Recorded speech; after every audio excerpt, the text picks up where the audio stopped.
Greetings, fellow earthlings, and welcome to part 2 of this HotSeat campaign. This is, of course, partly organised by myself, and, well, mostly organised by YourTotalWarMaster, but partly myself. And, yeah, the links to his stuff are in the description. A link to Lord Levin's YouTube channel will also be in the description.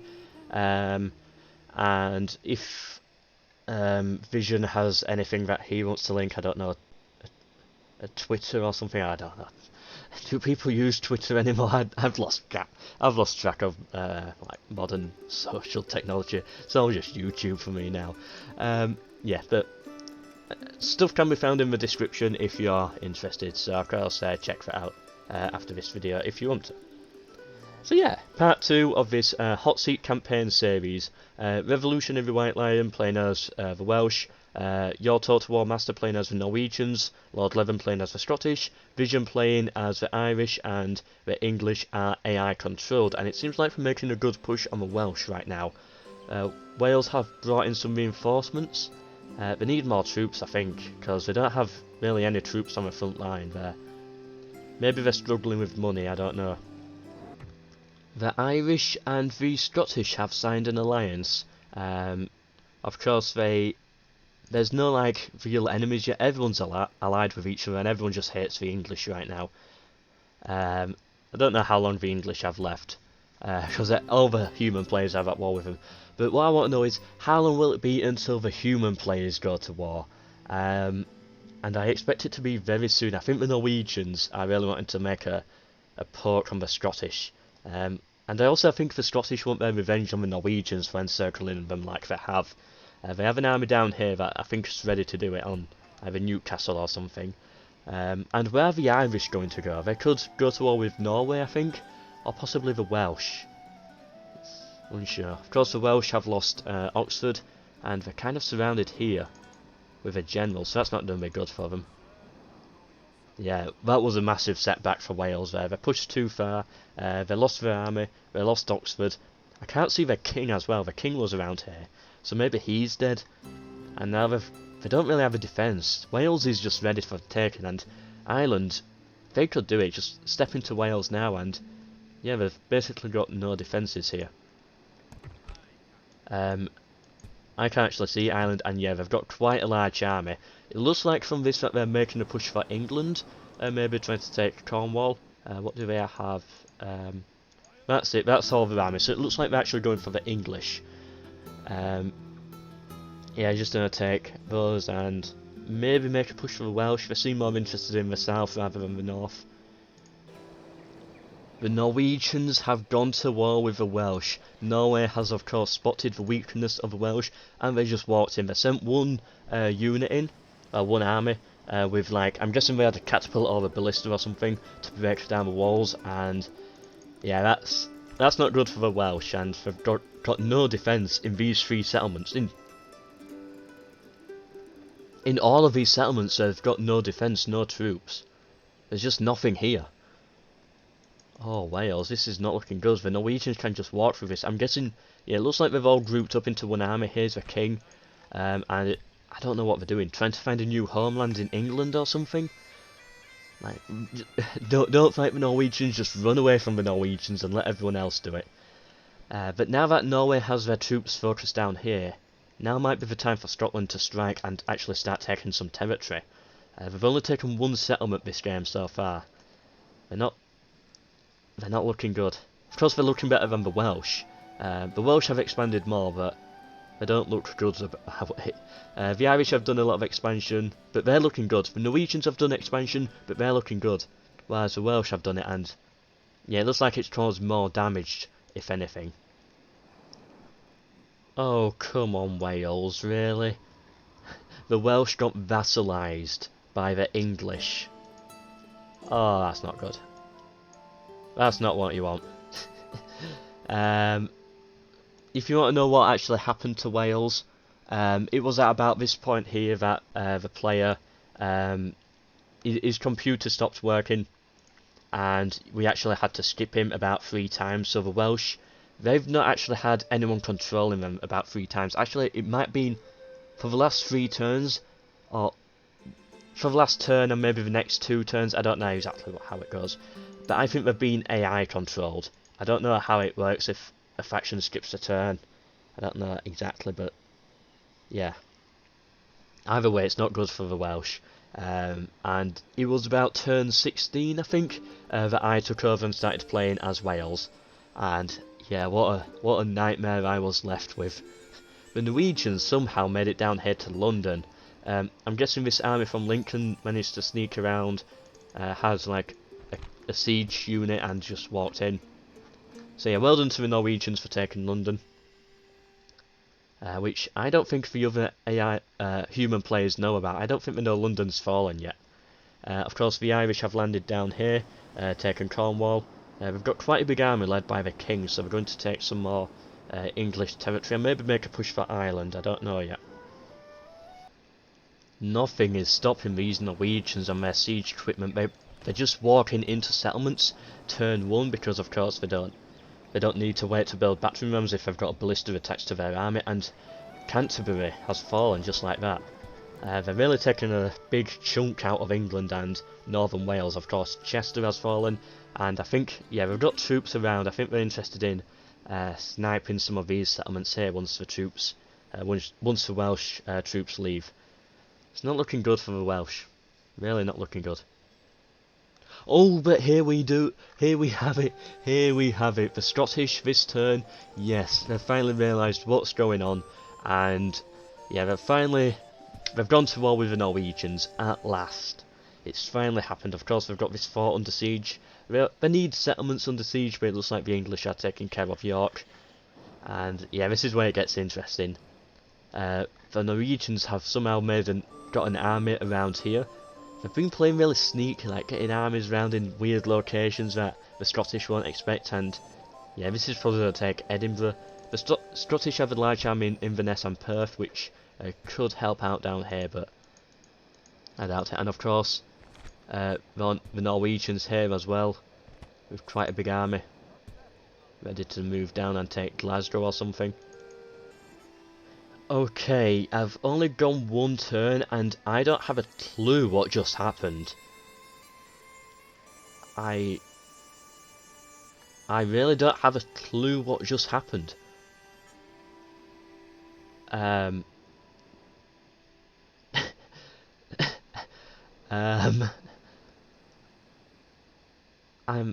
completely lost. In 1 turn, the Norwegians took Glasgow, Stirling, Perth, and put Inverness and Ilverlockley under siege in 1 turn. What I'm guessing is the army that was here got onto this boat and they sailed up here, took Perth, and maybe sent another squad for Stirling. They must have a lot of siege equipment in their armies, like, yeah, about 2 or 3 ballistas or catapults or whatever to be able to do that. And then, of course, the army that was here must have split into 2. One went north to put this settlement under siege, and the other went south with the siege equipment and took Glasgow. Although they don't have many troops here in Glasgow. I don't know what Norway are doing. Maybe they had some movement points to move around into Stirling, or don't know, get onto a boat or something. Maybe disbanded them for money. Yeah, weird. Either way, if you want to know how this happened, his Let's Play series should show you, because this is turn 15 to 16, so, you know, check for his playlist linked down below. Go to episode 15, I'm guessing it would be, or possibly 16. I don't know, these turn zones, or time zones, whatever, confusing me. Yeah, and you can see exactly what he did there, so yeah, check out his series if you want the Let's Play. And that's why it's good, you get my spectator mode, I mean you get the Let's Play. Oh, this is such a good series. Of course, share and subscribe if you're enjoying it so far. The Irish here sieging Shrewsbury, and the English trying to take back Shrewsbury. Oh, Shaftesbury. This is Shrewsbury. Shaftesbury, Shrewsbury. Shaftesbury, Shrewsbury. Right, I get it now. And of course the Norwegians here sieging Montgomery. And probably don't. The Welsh might make a hold right now. No one's actually playing as the Welsh. Or maybe it's AI controlled. I don't really know how the hot seat works. That's why I got YourTotalWarMaster here to do it all for, because I don't have a clue what's going on. But yeah, maybe they can make a comeback. I don't know. Not if no one's controlling them, that is. Of course, the English failed the siege of York, so the Scottish pulled back from this fort, and it looks like they're interested in taking York now. Or maybe they're pulling back to save their homeland, because losing 3 settlements in one turn, I'm possibly going to lose another 2 as well. That's not a sign that things are going well, so they might be trying to rush back to save themselves. I don't know. I don't have a clue what's going on. Come on, Scotland. You can do this. They should have attacked earlier, rather than starting that alliance, but I think they can still make a bit of a comeback. The English have reclaimed Launceston, but the Irish have taken Shaftesbury, and it looks like we're going back to Cornwall. Is this going to be like some back and forth thing? I probably hope not, otherwise that's just going to waste time for them. And it was actually at this point that I got the news from the Welsh player that his computer broke, and I actually took over. So now I'm actually playing as Wales for the next 3 turns. It was a mess, I didn't know what to do. I managed to take Chester in one turn using my siege equipment, and as for the rest of it, I'm just trying to build up as one big army and just see what damage I can do to the Norwegians, because they're just steamrolling through Welsh territory now. They've slowed down with expansion into England, but you know, into Wales, there's nothing I could have done at this point. I just did not have the troops, I didn't have money, I didn't have anything, so I just grouped up as one army and just had to see what I could do. The Scottish have saved themselves at Inverness, however, they're probably going to lose this settlement here. They've got no army that looks like it's able to take back these settlements. So I've got a fleet here. Any troops in that? No, I don't think so. Putting the port under siege, but you need to take settlements, I think, and you know, he knows that, but what can he do? He doesn't have the troops. I think he left this war a little bit too late. And there it falls. Scotland, not looking good. They managed to take Perth back, so that's good for them. But I don't think that's going to be enough.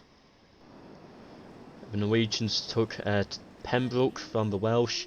Right now I've lost most of my Welsh territory. It's more just whatever I had conquered later on in the whatever he had conquered later on in the campaign out of English territory that I've got left, because Cardiff's not going to hold that long. Yeah, not good. The Irish retook back Cornwall, but it looks like they're going to lose this settlement now to public order. Yeah, it's just back and forth with the Irish here. They really need to strike on the Norwegians because they're getting really powerful now. And yeah, and actually they have done. Yeah, well done to the Irish here. They've noticed what's happening. They know they need to make a strike now. It's a now or never for them, I guess. And it looks like they're going to take Castletown from the Norwegians. Of course, you can see the Scottish-Norwegian front here. It looks like they're going to lose Dumfries, and yeah, the Scots are going to be down to their final 3 settlements soon, which the Scottish just collapsed almost instantly, and it was, yeah, that was brutal for them. It was just 3 settlements lost in one turn, and then they just lost the others gradually over time. The Scottish, they've been unable to expand. They've, of course, all they've taken is Inverlochy, and they reclaimed Perth, but that was it. They didn't expand outwards. It was, yeah, they were looking for settlements for most of the campaign, and then it's just become a defensive war. Oh, but William Wallace has arrived. I don't know how much he's gonna do. He might be able to like retake a couple of settlements and slow the Norwegians down a bit, but I don't think this army alone is going to be enough to actually be able to save the Scottish right now. The Welsh are down now to the final settlement. I didn't know what to do at this point. I didn't have any troops or money. That don't blame me is what I'm saying. I was left in a bad situation. But when I joined and started playing as Welsh, they hadn't moved in 3 turns, unless like another power forced them to retreat or something. So yeah, it was not a good position, but you know, luckily the Irish are now at war with the Norwegians. They've taken the Isle of Man, of course, retaken Shaftesbury, or well, they stopped it from rebelling, and it looks like they're getting on a boat now to try and do something else about Norway, realising their conquest into England is just a waste of time. They need to do something about these Norwegians before they get too powerful. Meanwhile, the Norwegians retook Perth, and although the Scottish might take this fort from them and maybe make a push onto some of these settlements here, I think this is probably no. I think the Norwegians are going to destroy them before these armies can really be used to full effect. We've of course got the equivalent of 2 full stacks here, which could do a lot of damage, but they've got no defence, and we've seen how sneaky the Norwegians have been playing.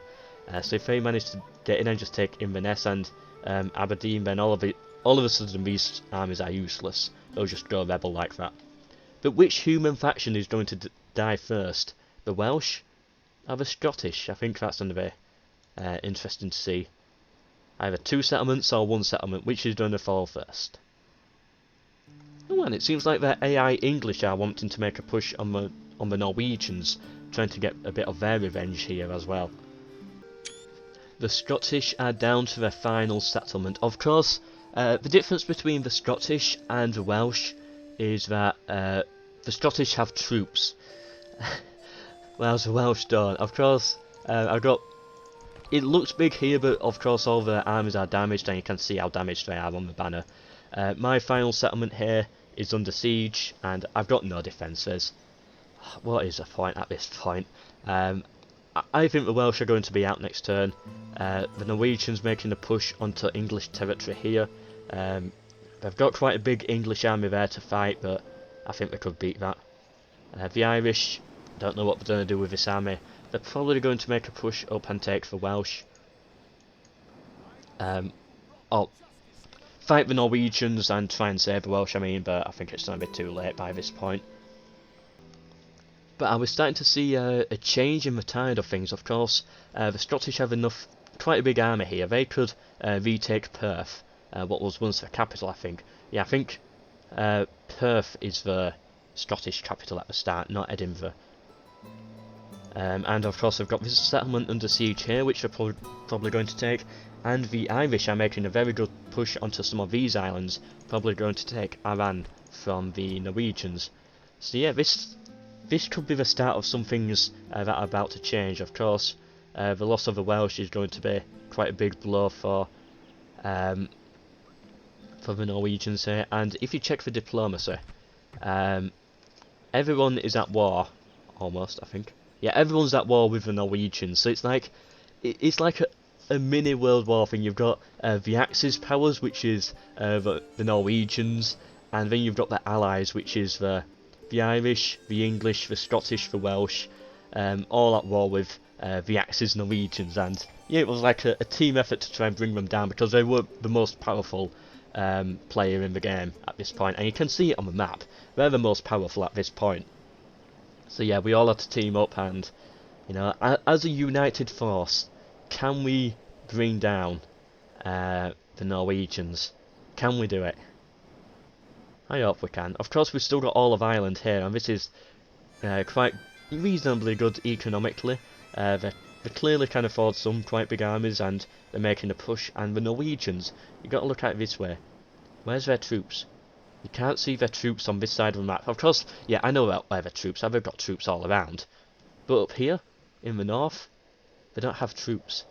And if the Irish and the Scottish are quick and take advantage of this, they could do a lot of damage to them. Oh, that was a very interesting turn of events. First of all, they of course took this, and I've moved down to try and take Dunstaff, whatever. And they of course retook Perth. So the Scottish were making some progress, but they lost Inverness, which I did not expect the Norwegians to do. They must have flown in with, well, not flown in, but sailed in with an army somewhere. Maybe not. No, I can't see any boats. Maybe they use the roads to their advantage. Maybe I'm just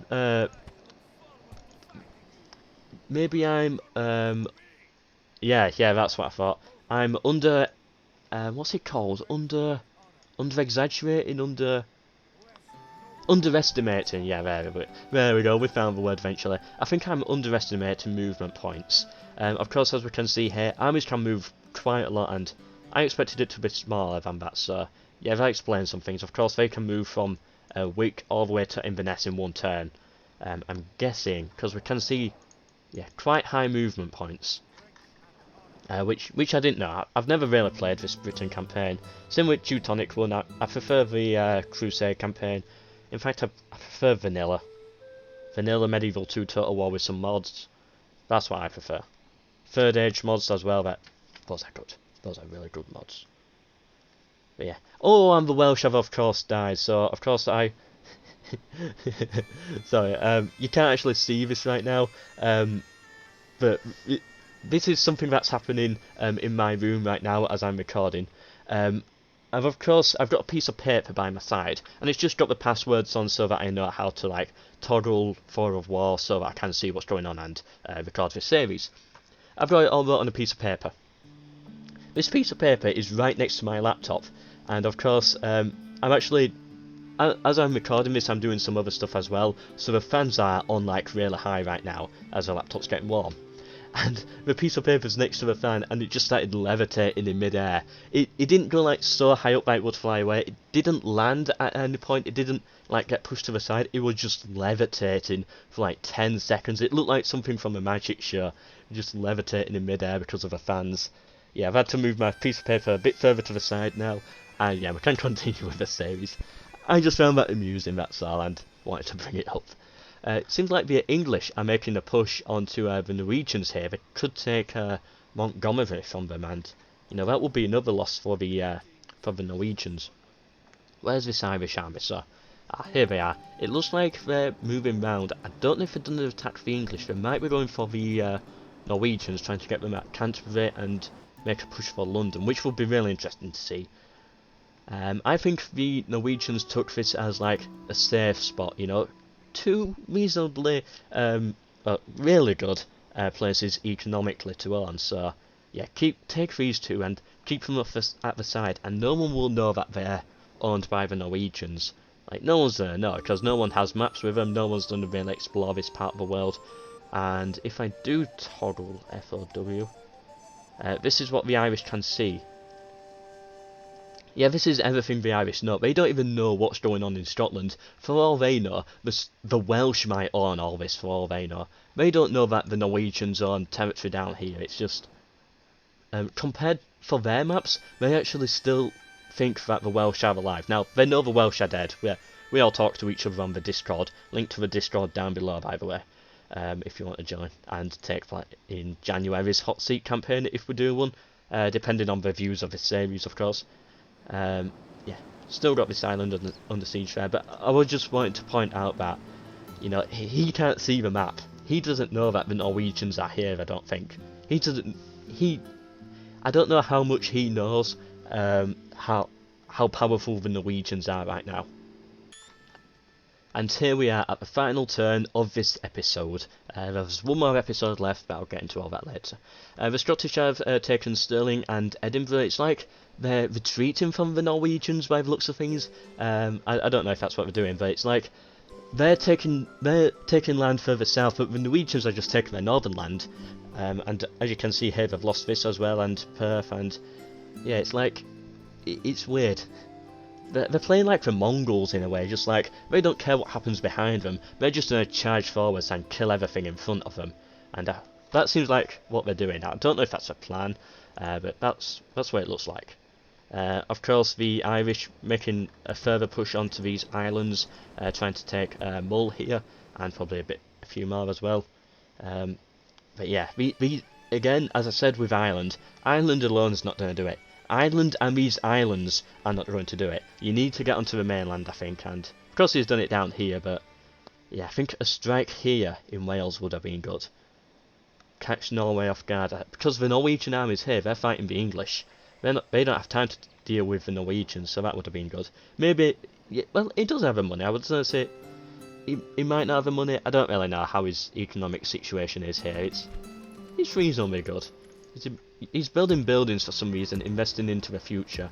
If I was him right now at this point, oh, these troops look good. I've never actually played as Ireland before. Some of these troops look nice. I might do an Ireland campaign someday. Yeah. Of course, I don't know how much he knows, like how much of a desperate world this is for him to get involved and destroy the Norwegians. But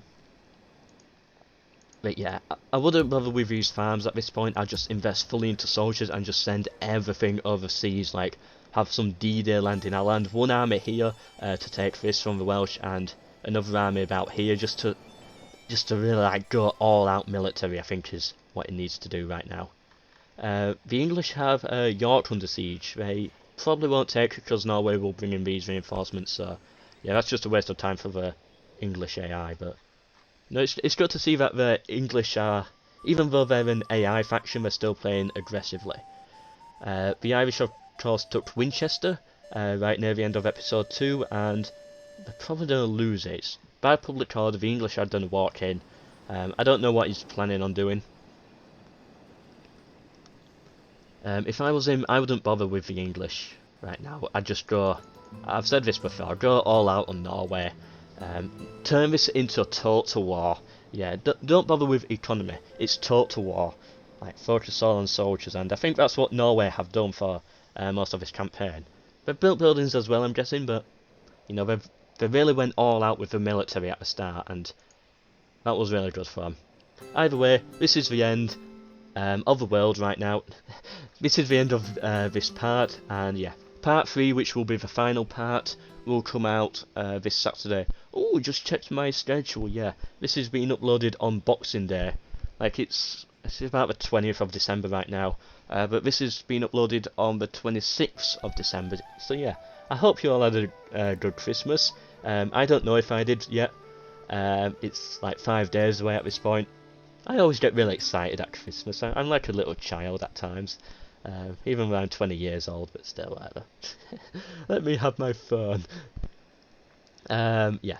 So yeah, hope you had a good Christmas. Of course, if you're enjoying the series so far, then please feel free to share and subscribe to see more of them. And hopefully we can do another HotSeat campaign like this sometime.